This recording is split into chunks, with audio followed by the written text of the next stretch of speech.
Es vakar trenēju šo abreviatūru izrunāt, un man līdz šim brīdim nav droši pārliecība, ka es to izdarīšu pareizi, jo man visu laiku sanāk kvass.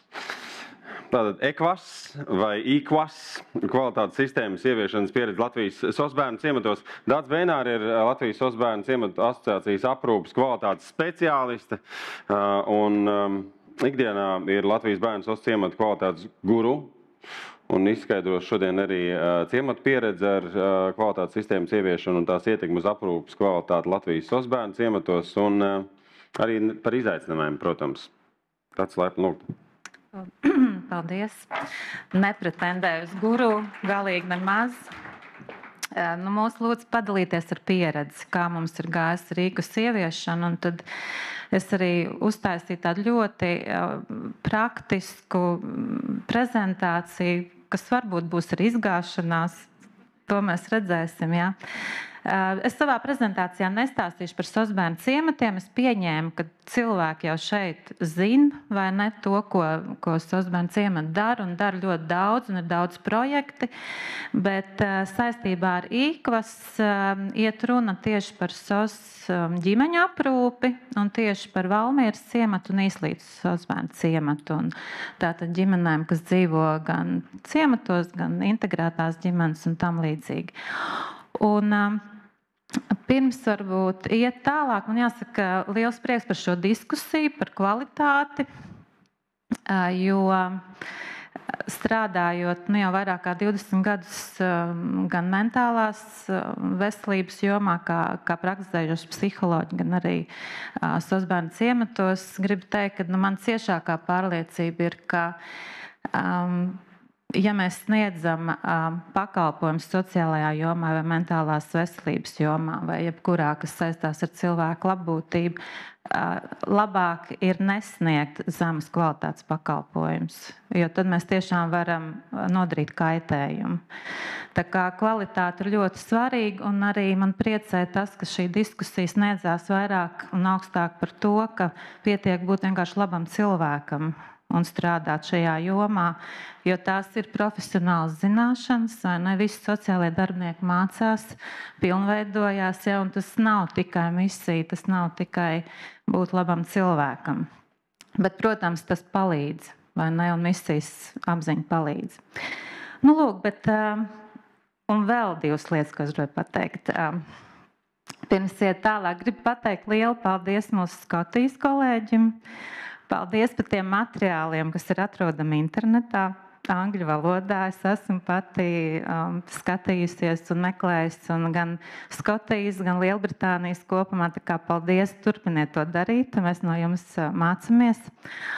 Un runājot par IQUAS, divās prezentācijās viņš tika minēts, tāpēc es varbūt neatkārtošos. Tātad Eiropas kvalitātes sociālajiem pakalpojumiem.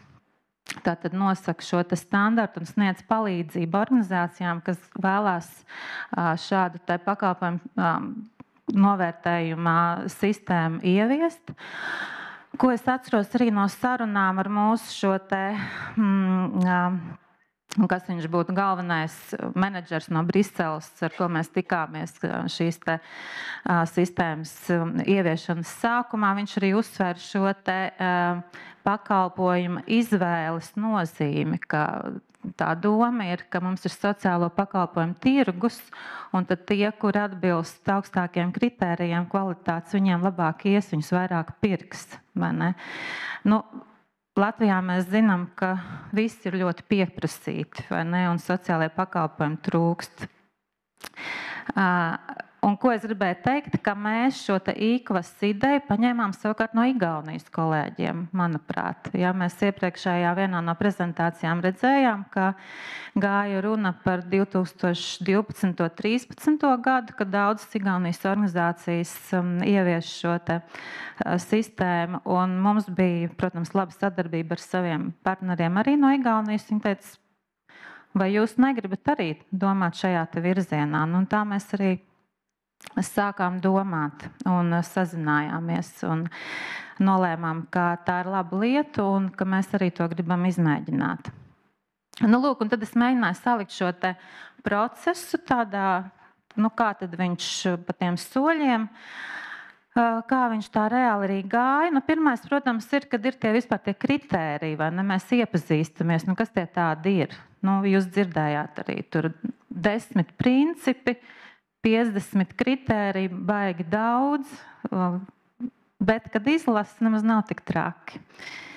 Tad nākošais, kad mēs iepazināmies ar to, kas tad tas tāds ir, tad nākošais solis ir jau minētais pašnovērtējums, kad mēs saprotam, kā tad mēģinām saprast, kas tad tas ir, kas mums ir no tāda pirmā novērtējuma skatu punkta. Tad ļoti laba, un man liekas, ka šī bija arī tā nozīmīgākā lieta, tas ir auditoru konsultācija. Konsultācija, kur mums pastāsta, kur uzdod pareizos jautājumus un no kā mēs patiesībā mācamies. Un tad pēdējais solis ir šis ārējais audits, kad mēs turējām īkšķus, kad tas, ko mēs esam darījuši, tiks novērtēts. Nezinu, Sandra, tu atceries, jā? Tu biji klāt, jā? Jā. Lūk, tā kā tu vari papildināt. Lūk, jā, un te es uzliku tātad pirmais solis, šie 10 principi, jā, viņi jau arī tika minēti. Pirmais vadība pats par sevi. Ja runiet par kvalitāti, tad vadība ir tā, kas pieņem to politisko izšķiršanos, ka kvalitāte vispār ir svarīga, ka mēs tam veltam laiku, ka mēs apdomājam lietas un domājam, ko mēs gribam un kā uzlabot, un kas tas vispār tāds ir. Jā, un īkvas ir īpašs ar to, ka tas nav gluži ISO, vai ne, kur iet runa tikai par ražošanas procesu. Tad tomēr centrā ir cilvēks, tā ir tiesības, tā ir ētika, tie ir darbinieki, jā, tātad viss, kas saistās ap cilvēku, ir ļoti svarīgs. Jā, tas nav tikai process. Process ir svarīgi, bet tas nav gluži kā tas ir ražošanas procesā. Es domāju, ka es neiešu cauri tiem kritērijiem, nav jau arī laika, bet, piemēram, 8. ir vispusība. Nezinu, varbūt nav precīzi tulkojums, bet tas nozīmē to, ka tas mūsu pakalpojums, viņš nav tikai atdalīts no pārējās sistēmas, ja, bet ka mēs varam parādīt to, kā mēs esam integrējuši viņus sistēmā, kā mēs sadarbojāmies, kas notiks ar mūsu klientu, ka viņš aizies no mums un tam līdzīgi. Ja, tāds visaptverošs skatījums. Lūk, iesim tālāk. Pašnovērtējums. Šo bildi es atceros no īkvas pirmās prezentācijas. Man viņa ļoti iespiedās atmiņā, jo man liekas, viņa ļoti labi raksturo pašnovērtējumu ideju kā tādu. Vai ne? Mēs, kā organizācija, mēs varam sev ļoti labi novērtēt, vai ne? Mēs esam vienkārši perfekti izcili un mēs esam lauvas, vai ne? Bet tā realitāte ir realitāte, vai ne? Varbūt arī otrs variants, vai ne? Mēs varam būt ļoti paškritiski, un tas ir variants, teiksim, psihoterapijā, kad mēs strādājam ar klientiem, kur ir ļoti skaisti lauvas, vai ne? Viņi jūtās kā kaķēni, vai ne? Un tad mums jāsaskaņo šis ārējais un iekšējais novērtējums. Lūk, bet tātad šis ir tas, kur mums jāsaprot, kā tad ir tā realitāte, vai ne, kāda mēs esam, kāda mēs izskatāmies, un šis ir izgriezums tiešām, es atradu, jāsaka, arī 10 gadus vecus savus materiālus. Tas arī reālais mūsu pašnovērtējums, ko es izgriezu vienam indikātoram. Ja jūs redzat, tā tas arī notiek. Ir šie te jautājumi, un tad mēs domājam, vai mums tas ir izpildīts. Mēs ieliekam ķeksīti pie jā, vai nav izpildīts, un tad ķeksīts ir nē. Jā. Un tas bija tas mūsu pirmais, tas, kad mēs gājām cauri, vai tad šis mums ir, vai šis mums nav. Nākošais bija tāds, kā jau es teicu, manuprāt, viss nozīmīgākā šī darba daļa. Mums bija, es atceros, konsultanti Trīna no Igaunijas. Un kas bija ļoti svarīgi, ka viņa pati bija sākusi darbu kā sociālā darbiniece vienā nelielā NVO, tātad no apakšas arī zinot šos te procesus un kā kā strādāt ar klientiem un kas ir būtiski. Ja? Un šīs sarunas bija ļoti saturīgas un sakarīgas. Ja? Un, piemēram, šie jautājumi es vienkārši pierakstīju, kas man bija pierakstīti uz lapu malām. Ja? Nu, piemēram, viņi mums iedeva to ideju, nu, kā mēs mēram bērnu apmierinātību, cik viņi ir apmierināti pie mums. Kā jūs mērat pašvaldību apmierinājumu ar jūsu pakalpojumu? Tad mēs tā rezultātā arī uztaisījām aptauju pašvaldībām. 1 gadu uztaisījām, pēc tam vēl arī esam sūtījuši. Ja? Un man liekas, ka bija tāds pārsteigums toreiz. Nu, ko jūs no mums varbūt gribat? Ja? Bet tas bija tāds labs sākums un tā ir tāda laba ideja, vai ne? Kopīgai sarunai. Nu, ja jums kaut kas neapmierina, tad arī sakiet mums, vai ne? Tad arī runāsim.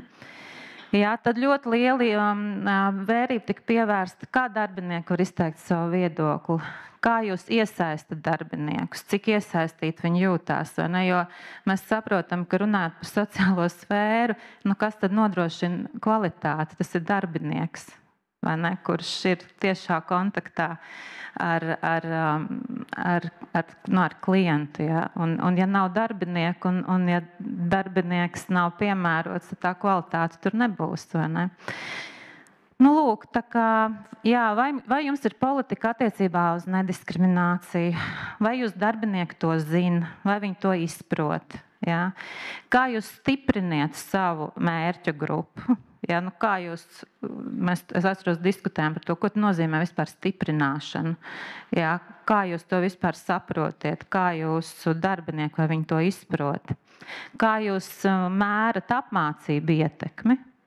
Joprojām aktuāls jautājums. Ne? Mēs varam iet uz apmācībām, bet kāda ir ietekme, kāds ir rezultāts. Neteikšu, ka man ir atbildes uz to. Nu, nav 100%. Ne? Kā jūs informējat par konfidencialitāti? Ja? Tātad visi šie jautājumi bija tie, nu, ko konsultanti šī procesa gaitā uzdeva, un kas ir ļoti labi jautājumi, un kas palīdzēja mums domāt, tātad, nu, ko mums vēl vajadzētu, ko mēs varētu darīt ar šo.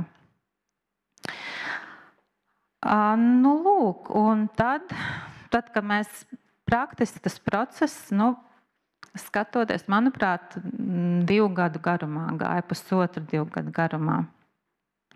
Nu, tad, kad mēs bijām, nu jā, un attiecīgi, tas, ko jūs redzat šeit, es tur izņēmu kaut kādu informāciju ārā, bet šis ir arī viens no fragmentiem, jā, tātad mēs no mana dokumenta, jā, tātad mēs izgājām cauri šim te novērtējumam, nu, un tad nākošais jautājums, nu, ko tad vajag darīt, vai ne? Tad mēs taisam plānu, nu, ko mēs tad apņemamies izdarīt, tad mēs to izdaram. Nu, tad nākošais, tad mēs aicinam auditoru un sakam, nu, mēs jūtamies gatavi. Nu, lūk, un tad mums brauc ārējais audits uz ciematu, runāja ar darbiniekiem, runāja ar, manuprāt, arī ar bērniem runāja. Katrā ziņā ar jauniešiem, manuprāt, runāja. Ar sadarbības partneriem arī uz pašvaldību brauca un skatījās dokumentus uz vietas. Ja? Nu, kas ir ļoti svarīgi, ka pirmais ir tas dokumentu pārbauda. Piemēram, vai mēs, nu jā, vai mums ir tā misija vai aprakstīta, vai mums ir pieminēts, kā mēs stiprinam savus klientus, jā? Vai mums ir diskriminācija pieminēta kaut kur, vai mums ir process, kā mēs par konfidencialitāti informējam. Un tad tas tiek pārbaudīts uz vietas, nu, kā tas process notiek, vai cilvēks zina, vai darbinieks zina, vai bērns zina un tam līdzīgi. Nu, lūk, un tad arī tā rezultātā tika iegūts šis certifikāts. Es nezinu, kāpēc viņš mums bija uz 2 gadiem, nevis uz 3. Manuprāt, mums toreiz teica, ka vairs nav uz 3, bet tagad dod uz 2. Tāpēc arī mums bija uz 2 gadiem. Un, nu, īstumā tā. Pēc 2 gadiem mums būtu vajadzējis atjaunot.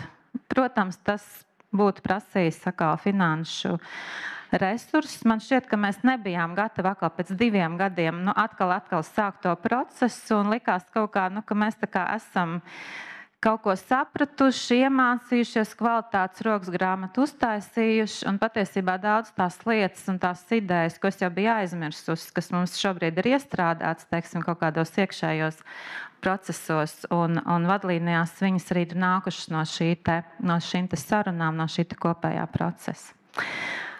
Tā, es droši vien, kad vairs neaizskavēšu jūs. Paldies par uzmanību. Daci.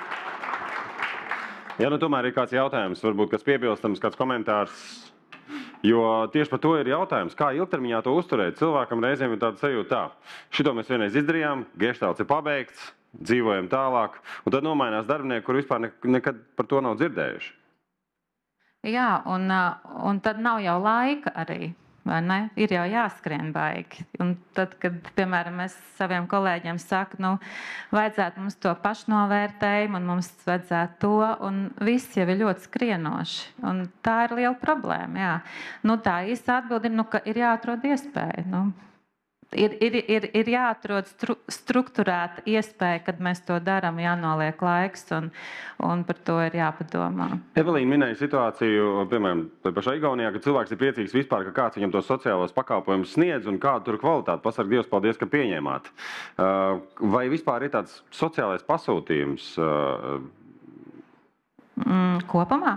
Kopumā, vai ir sajūta, ka sabiedrība pieprasa, lai šie pakalpojumi tiks sniegti kvalitatīvi? Es saprotu, jūsu gadījumā, bērnu sociālā ciemata gadījumā, ir bišķi citāda situācija. Tur varbūt nav tā ārējā pasūtītāja, un tomēr. Nē, mums pasūtītājs, protams, ir pirmām kārtām tie cilvēki, kas rūpējās par bērniem, un viņiem ir, teiksim, šajā struktūra vienībās nonāk bērni, kur savās ģimenēs nevar dzīvot. Attiecīgi, bērni arī īsti nezin, kas ir kvalitāte un kā tām lietām vajadzētu būt, tāpēc tā ir mūsu atbildība, vai ne? Mēs nevaram, viņi nebūs tā kā Aneta, kas var atnākt un pastāstīt, ziniet, man gāja tā, vai ne? Un tāpēc tā ir mūsu atbildība par to vairāk. Paldies, Daci. Jā. Paldies.